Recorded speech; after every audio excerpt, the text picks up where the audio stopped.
Hola, mi nombre es Carla Mariana García Salas. Vivo en la Unidad Maravilla Ceilán. Llevo viviendo en el Estado de México toda mi vida, particularmente la unidad en la que vivo conlinda con la CDMX y el Estado de México, es decir, que vivo en las orillas de Tlalnepantla de Baz.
Nuestra ubicación es un tanto incierta y esta ha traído problemas desde sus orígenes.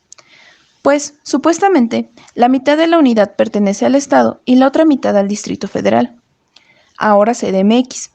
Si bien nuestro código postal nos localiza en Tlalnepantla, los servicios básicos y correo siempre alegan que no saben dónde estamos, y constantemente el Estado nos desconoce y la CDMX nos niega. Así que, como dirían, somos tierra de nadie. Muchas cosas han pasado en mi barrio y comenzaré hablando de la fundación de la Unidad Maravilla Ceilán. Aproximadamente la unidad se fundó en 1980 al 81. El proyecto estaba destinado para los trabajadores de Pemex, por lo que la unidad contaba en su momento con los servicios de distribución y espacios óptimos de calidad.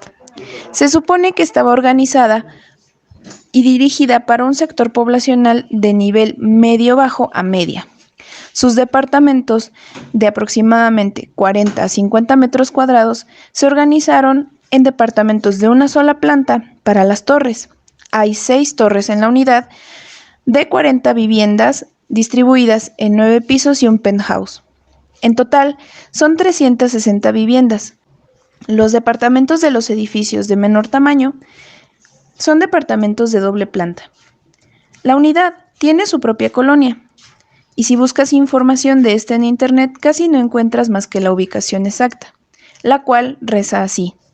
Es un lugar emplazado dentro de la localidad más grande de Tlalnepantla, que está ubicada en el municipio de Tlalnepantla de Baz, con respecto al centro geográfico del territorio municipal de Tlalnepantla. Lo puedes localizar exactamente a 3.83 kilómetros en dirección sur. Si quieres ir caminando desde el centro urbano de la localidad de Tlalnepantla, lo encontrarás en dirección sur a una distancia de 3.45 kilómetros. Entonces, para saber un poco más de la unidad en la que vivo, fui directamente a una fuente informática de primera mano, mis abuelitos. Mi abuelita Juanita y mi abuelito Fernando adquirieron un departamento en el año de 1982 y estuvieron presentes casi desde la creación del complejo habitacional. El fondo de la vivienda que se utilizó para adquirir los inmuebles fue el fondo del ISSSTE y la venta fue casi exclusiva para trabajadores derechohabientes. Sin embargo, el departamento que adquirió mi familia no fue habitado hasta 1984, un año antes del terremoto. Mi familia me comenta que toda esta zona no tenía un comercio activo, refiriéndose a mercados y tiendas de conveniencia o misceláneas. Más bien, el tipo de actividad económica más cercano era el de la zona industrial Vallejo, que propiamente le pertenece a la CDMX, pero estas están tan cerca que puedes escuchar los silbatos de las fábricas. La primer fábrica, perteneciente a la zona de Tlalnepantla y cercana a la unidad habitacional Maravillas, fue la de Casa, una fábrica de piezas de microbús, carrocerías y plataformas.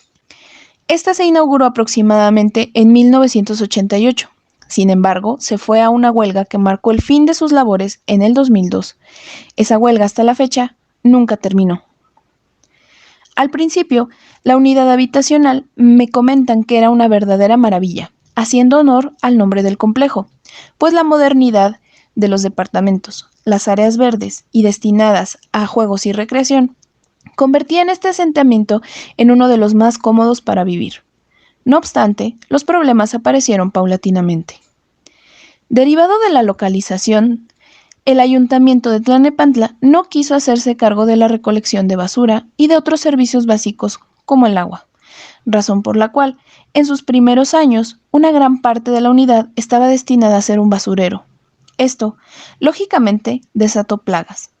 Para resolver este problema, se tuvo que ir a pelear con el municipio, y como acción de los habitantes, introdujeron gatos a la unidad para mantener a raya la plaga de ratas. En la actualidad, tenemos plaga de gatos, que si bien no son considerados propiamente una fauna nociva, sí son portadores de una peligrosa enfermedad conocida como toxoplasmosis, además de las pulgas y las enfermedades propias de los gatos. Convenientemente, este problema no es culpa de nadie, dado que los vecinos niegan que los gatos le pertenezcan a alguien.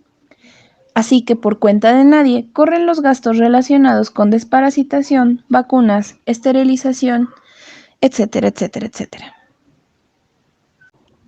Otro problema que resaltó rápidamente fue la mala distribución de los departamentos, pues el tamaño de las ventanas, la altura de las bardas y respaldos resultó ser un inconveniente peligroso para los habitantes.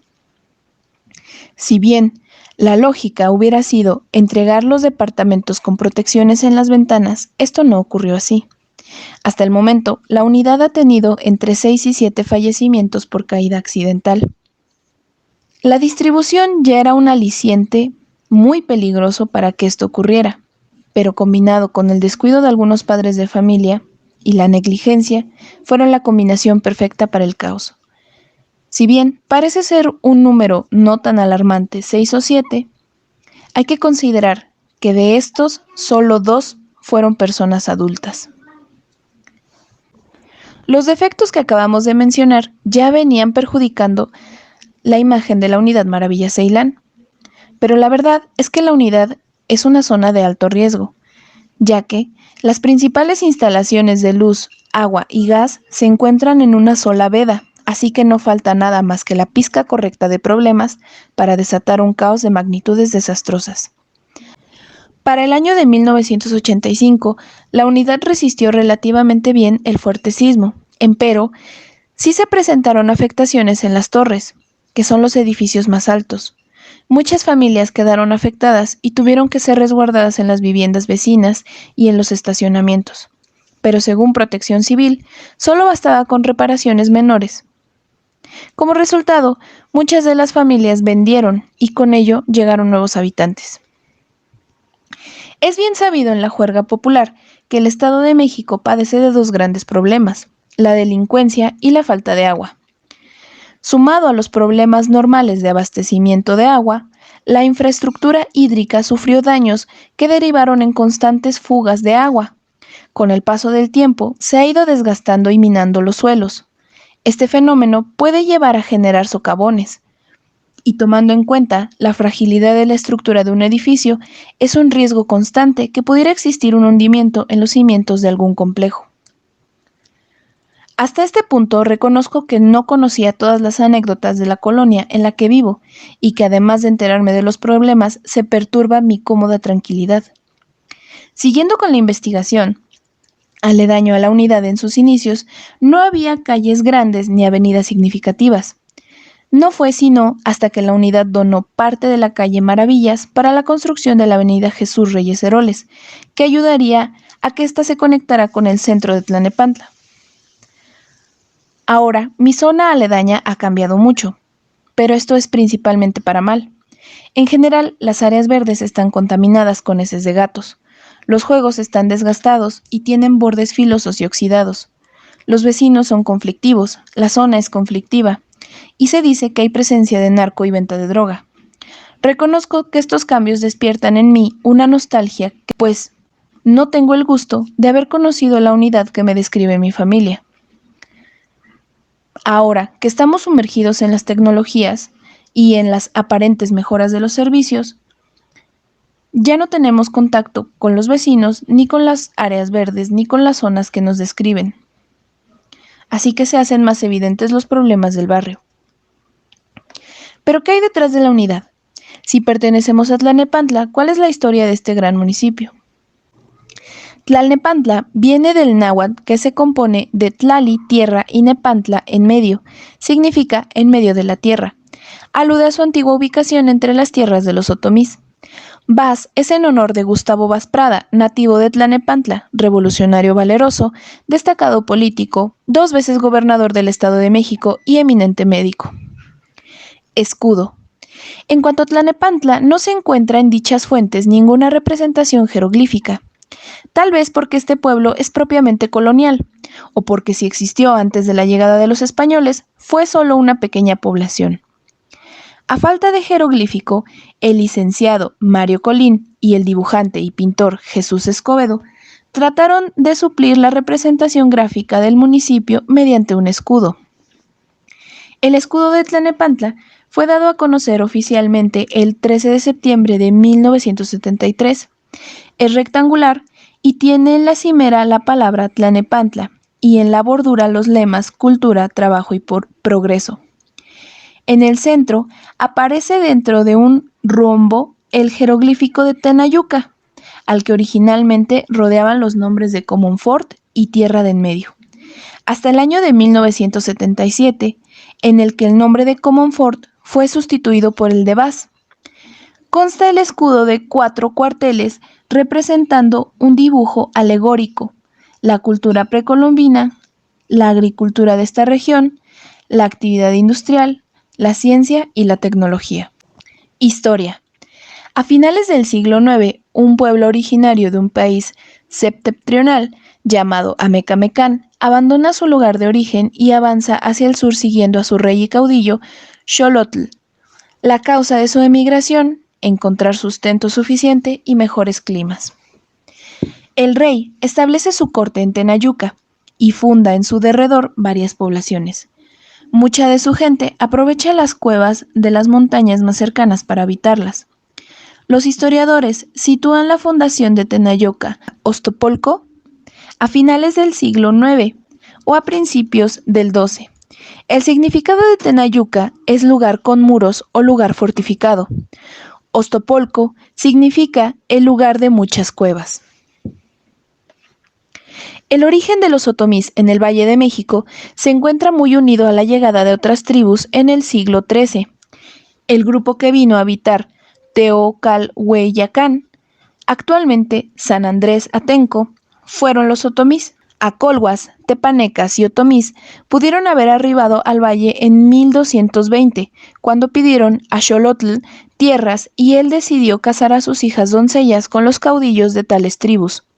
Este hecho es la primer noticia histórica de los otomís. Teocalhueyacán es ubicado por los historiadores en el cerro de San Andrés Atenco, a 3 kilómetros al poniente de Tlalnepantla. Al llegar al dominio del Imperio Mexica, a esta región, Teocalhueyacán fue convertido en un pueblo tributario hasta la llegada de los españoles.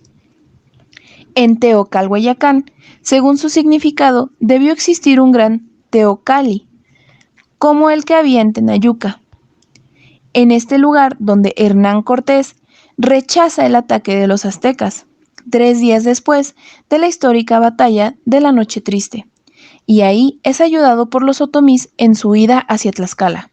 Se ignora la causa de la desaparición de dicho Teocalli.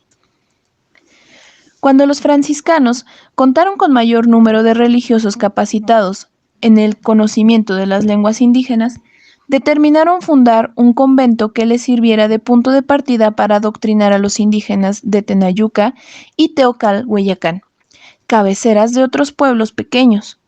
Al querer llevar a la práctica este propósito, se encontraron con la dificultad de que ambas cabeceras reclamaban para sí el derecho de dar cabida al convento. Después de intentar diversas soluciones, resolvieron hacer la fundación de en medio de dos territorios. El 18 de agosto de 1821 iniciaron los insurgentes sus movimientos para sitiar la Ciudad de México.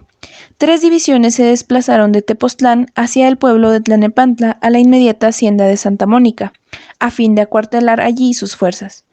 La erección del Estado de México tuvo lugar el 2 de marzo de ese mismo año. Su territorio quedó dividido en las siguientes prefecturas: Acapulco, Cuernavaca, México, Huejutla, Taxco, Tula, Toluca y Tulancingo. La antigua Intendencia de México daba así paso al establecimiento del Estado libre y soberano de México. Tlanepantla quedó entonces dentro de la Prefectura de México, dejando automáticamente de pertenecer a la alcaldía de Tacuba. Años después, el primitivo territorio del Estado de México se disgregaría para dar lugar a la formación de otras entidades federativas, entre ellas el Distrito Federal. En 1825, el Congreso Concluyente del Estado de México declaró a Tlanepantla cabecera del partido. En 1833, al dividirse la Prefectura de México en dos distritos llamados del Este y del Oeste, Tlanepantla fue nominada cabecera de la Prefectura del Oeste. El guerrillero republicano Catarino Fragoso derrotó a tropas francesas que cruzaron el día 14 de diciembre de 1866 por las estribaciones del Cerro de Santa Cecilia a Catitlán. El archiduque de Australia, Maximiliano de Habsburgo, en su camino a Querétaro, hizo su primera escala en Tlanepantla, la mañana del 13 de febrero de 1867. En este lugar, permaneció algunas horas junto con su ejército y varios de sus generales. A escaso un mes de haber caído el efímero imperio de Maximiliano en Querétaro, el presidente Benito Juárez, procedente de San Luis Potosí, se hospedó en Tlanepantla el 12 y 13 de julio de ese año, a fin de dar tiempo de que la Ciudad de México se preparara para recibirlo como su legítimo mandatario. El 31 de agosto de 1874, la legislatura del Estado de México cambió el nombre de Tlanepantla de Galeana por el de Tlanepantla de Comonfort, en atención a los servicios prestados a esta localidad por don Ignacio Comonfort, cuando éste ocupara el cargo de prefecto.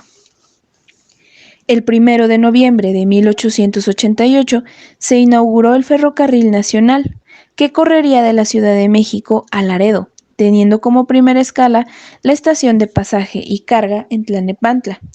El suceso causó sensación en la taquilla Villa. Ya en el siglo XX, en 1903, los hermanos Ángel y Andrés Aguayo inauguran el ferrocarril Monte Alto con oficinas, talleres y estación en las calles de Lerdo, de la colonia Guerrero, Distrito Federal. La primer terminal fue en Villa Nicolás Romero. Posteriormente, la vía fue prolongada hasta Progreso Industrial. Él y diputado yucateco Serapio Rendón, enemigo del régimen porfirista, quien había venido distinguiéndose como notable orador desde el inicio del movimiento revolucionario de aquellos días, luego de pronunciar un memorable y candente discurso en la Cámara de Diputados, en el que acusó a Huerta de los crímenes de Madero y Pino Suárez, fue aprehendido y conducido al cuartel de Tlanepantla, del cual era jefe el coronel Felipe Fortuño Miramón. Allí, en lo que era la sala de banderas, mientras el señor Rendón escribía unas líneas de despedida para su esposa, Fortuño le descargó la pistola en la cabeza. Por la noche fue llevado el cadáver del abogado al Panteón de la Loma, donde fue arrojado a la fosa común. Era el 22 de agosto de 1913. El auge industrial que alcanzara Tlanepantla durante la administración gubernamental del licenciado Isidro Fabela y de don Alfredo del Mazo en los años 40, así como el creciente movimiento comercial y notable aumento de su población, fueron factores determinantes para que la legislatura local se sirviese de expedir el decreto número 28, concediendo a la antigua villa de Tlalnepantla la categoría de ciudad. El decreto fue puesto en práctica el 13 de septiembre de 1948 por el entonces gobernador Alfredo del Mazo. El 13 de septiembre de 1973, con motivo de la celebración del 25 aniversario de la elevación de Tlalnepantla a la categoría de ciudad, se concede a esta su escudo oficial. La 47ª legislatura del Estado de México, con fecha 23 de diciembre de 1978, otorga al municipio de Tlalnepantla el nombre de Tlalnepantla de Vaz, en atención a los méritos humanísticos y políticos del doctor Gustavo Vaz Prada, hijo ilustre de este lugar. El municipio de Tlalnepantla se encuentra ubicado en el Estado de México, que a su vez está situado en el centro de la República y tiene como límites al norte los estados de Querétaro e Hidalgo, al sur Morelos y Guerrero, al este Tlaxcala y Puebla, al oeste Michoacán. Los terrenos correspondientes al municipio de Tlalnepantla se sitúan geográficamente al noreste del Estado de México, sobre el Valle de México, en su porción septentrional, y al norte del Distrito Federal. La cabecera del municipio, Tlalnepantla de Vaz, se ubica en los 19 grados 32 de latitud norte y los 99 grados 11 de longitud oeste. Debe mencionarse que este municipio, caso único de la estructura geográfica de los municipios del Valle de México, está constituido por dos zonas no contiguas, interrumpidas por el Distrito Federal, zona poniente y zona oriente. Extensión. El municipio de Tlalnepantla cuenta con una superficie de 77.17 kilómetros cuadrados, lo que representa el 0.37% del total de la superficie del Estado de México. Orografía. Las elevaciones que se extienden por la parte noreste tienen de los 2.300 a 2.700 metros de altitud y corresponden a las estribaciones de la Sierra de Monte Alto, prolongación de la Sierra de las Cruces, límite occidental de la Cuenca de México. Las principales elevaciones son los cerros del Tenayo, Tianguillo, Santa Cecilia, Tlayapa, Barrientos, Cerro Grande, Puerto, Tequisquináhuac, Atlalco y Cerro de la Cruz. Hidrografía. Los ríos de los Remedios, Tlalnepantla y San Javier son las tres corrientes más importantes que cruzan el municipio. Clima. En condiciones normales, las variantes climáticas de esta región son semiseco, invierno y primavera, semifrío, sin estación invernal bien definida.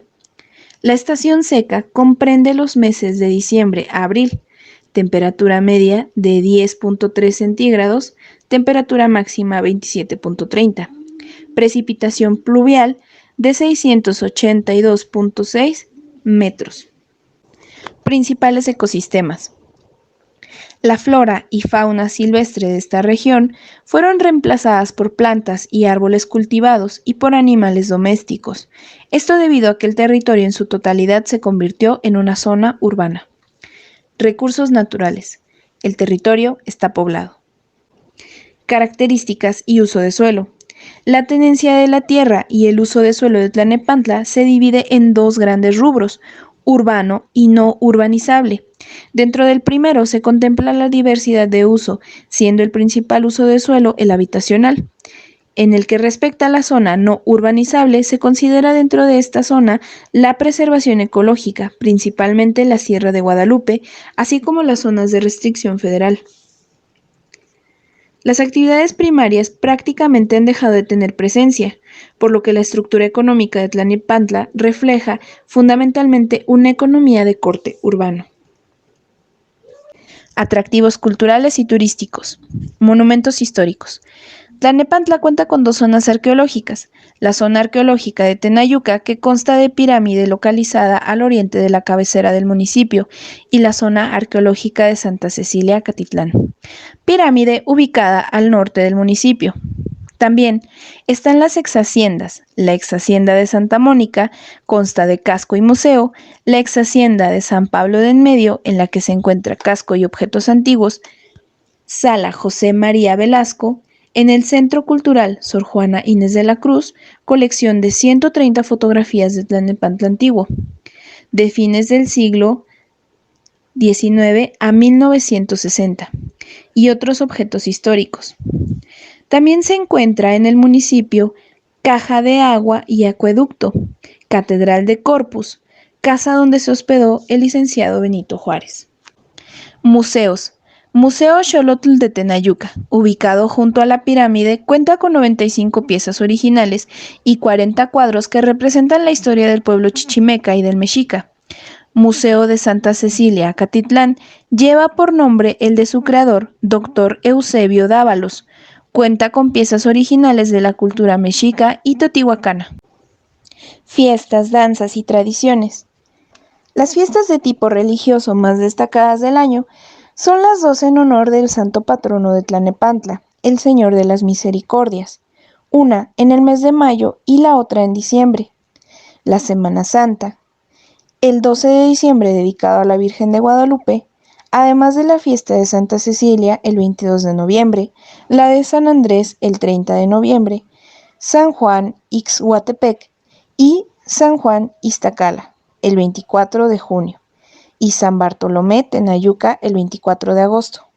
Generalmente, estas celebraciones de tipo religioso van acompañadas de danza en el atrio de los templos, música de banda, verbena popular, vendimia de toda clase de antojitos, juegos de artificio y juegos mecánicos. Tradiciones y leyendas. Tradiciones y leyendas. Cuando Quetzalcóatl pasó por Tlalnepantla. Las viejas iglesias de Teocalhueyacán, la casa de Hernán Cortés y la Malinche. El beato Sebastián de Aparicio en Tlalnepantla. El Señor de las Misericordias. Los pasajes subterráneos de Santa Mónica a la catedral. La campana que tocaba sola. La cueva del diablo. Música. La música y la danza han sido dos actividades artísticas que han caminado unidas en las casas de cultura del municipio que imparten clases de guitarra, piano o de instrumentos como teclado. Nunca falta en los talleres la práctica de ballet o danza clásica, así como la de las danzas regionales, que incluyen también autóctonas como la de los concheros, el baile hawaiano y danza moderna. Las fiestas cívicas son ocasiones propicias para el lucimiento de grupos musicales o de danza formado en las casas de cultura. Artesanías. Aunque no existen artesanías típicas de este lugar, durante las ferias se venden artesanías mexiquenses. Gastronomía. La barbacoa y las carnitas son la comida típica de estos lugares. Centros turísticos. La mancha urbana desarrolló todas las zonas naturales como la laguna del Pilar, el río Tlalnepantla, el cerro Zahuatlán, etc. En el centro de la ciudad se puede admirar la plaza Gustavo Vaz, en la que se encuentra el monumento a este personaje, el Paseo de los Próceres, un busto del doctor Emilio Cárdenas, el Palacio Municipal, de interesante arquitectura. Ostenta en sus pasillos varios murales inspirados en nuestro principal movimiento social. La Casa de la Cultura Sor Juana Inés de la Cruz alberga el archivo histórico de Tlalnepantla con 130 fotografías de Tlalnepantla antiguo y otros documentos y objetos. Autoridades auxiliares. Organismo Público Descentralizado Municipal de Agua, OPDM. Desarrollo Integral de la Familia, DIF, Municipal Tlalnepantla. Consejo Municipal de Protección Civil. Consejo Consultativo Económico de Tlalnepantla. Consejo de Desarrollo Municipal. Consejo Municipal de Seguridad, Consejo Municipal del Medio Ambiente, Consejo Municipal de Lucha contra las Drogas y la Delincuencia, consejos de participación ciudadana. Como autoridades auxiliares que también sirven de apoyo al ayuntamiento en las tareas administrativas, están los consejos de participación ciudadana, como representantes de la población ante las autoridades, COPACI. Estas se integran por elección popular y constan de un presidente, un secretario, un tesorero y 2 vocales, teniendo cada uno de ellos un suplente.